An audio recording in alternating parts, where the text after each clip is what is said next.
अतिथिगण, सभी शिक्षकगण एवं मेरे सहपाठी सभी को मेरा सुप्रभात। मैं कनक कक्षा 10B की छात्रा आज आप सबके समक्ष अपने विचार प्रस्तुत करने जा रही हूँ। आज हम अपने देश का 49वां स्वतंत्रता दिवस मना रहे हैं। आज 15 अगस्त हमारे देश की आज़ादी का दिन है।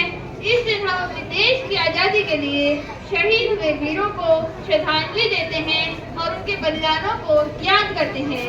हमारे देश की आज़ादी के लिए जिन्होंने अपने प्राणों की आहुति दी, उनके बलिदानों और उनकी वीरता को हम कभी भुला नहीं सकते। हमें अपने देश की आज़ादी को बनाए रखने के लिए प्रयास करना होगा। हमें अपने देश पर गर्व करना होगा। बाहरी ताकतों से अपने देश को बचाए रखने के लिए हमें हर पल सजग रहना होगा, क्योंकि आज़ादी यूं ही नहीं मिल जाती।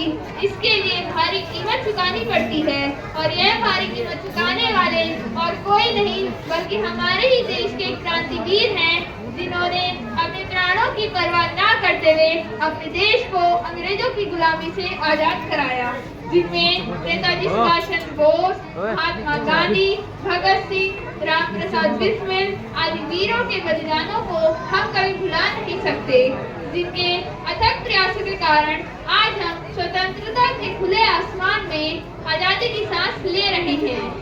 आज हम अपने देश की प्रगति और समृद्धि का संकल्प लेते हैं और एकजुट होकर अपने देश के विकास में योगदान देने का प्रण लेते हैं।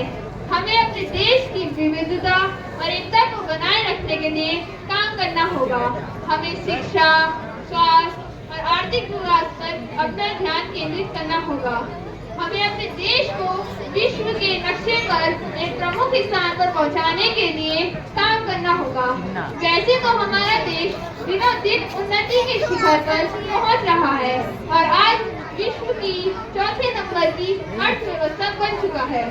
देशभक्ति का मतलब सिर्फ झंडा लहराना नहीं है, बल्कि अपने देश को सशक्त और मजबूत बनाने में सहायता करना भी है।